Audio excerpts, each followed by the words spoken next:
Hi, I'm Emily, and let me tell you about the day. We've lived on this property for about 8 years now. Rural Arizona, deep in the mountains. 5-acre horse properties, dirt roads, and neighbors who mind their own business. The kind of place where if your yard looks like a mess, no one cares, because everyone's yard looks like a mess. That's exactly why we moved here. It wasn't polished or HOA perfect. It was real.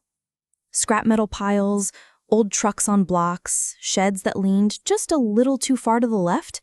It was all part of the charm. And for years, it was peaceful. Then, California showed up. A year ago, this guy buys the lot next to us. Doesn't even live on it. He bought a tiny cabin a few houses down and picked up the lot beside ours to turn into an income property. From the second he rolled into the neighborhood, he made it clear. He hated everything about it. The roads, the dust, the look of our yards. He introduced himself not with a handshake, but by anonymously calling the county on several of us.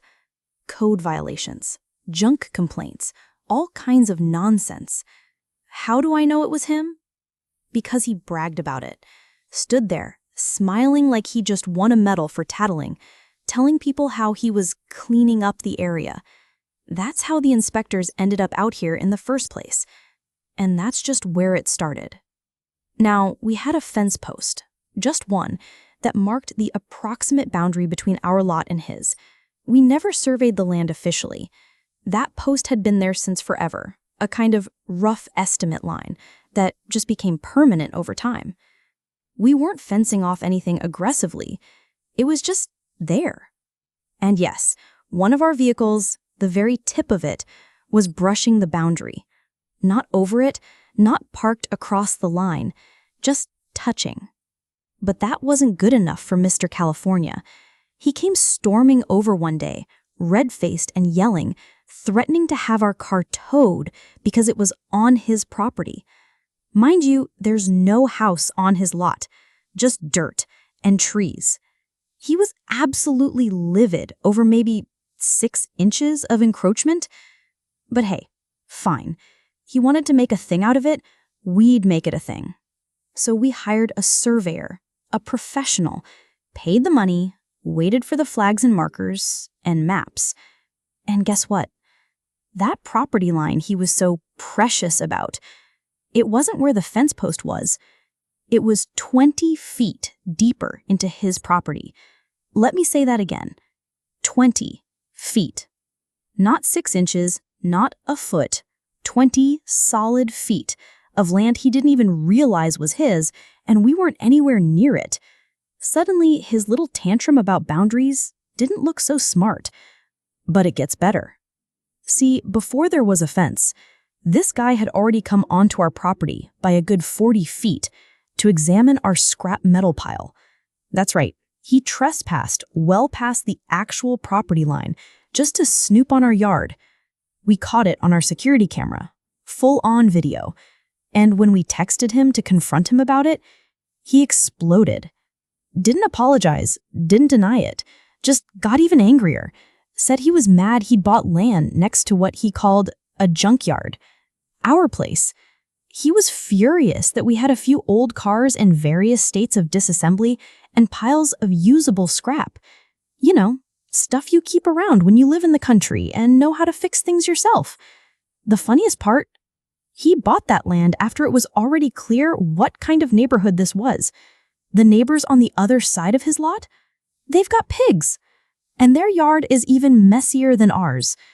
You'd think a guy buying in this area would do his research, but no. He bought the land, then got offended the neighborhood didn't match his clean-cut suburban fantasy. So he called the county. He trespassed. He screamed at us, literally leaning on our no trespassing sign while hurling obscenities in our front yard. It was a full-blown meltdown. And then, nothing. We haven't seen him since.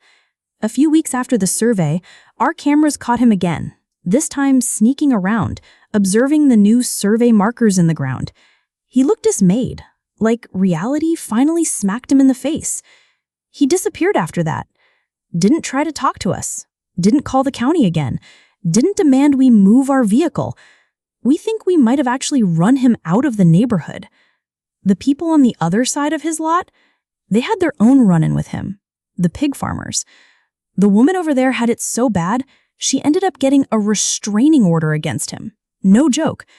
She'd also built a small shed on what turned out to be part of his lot over 15 years ago.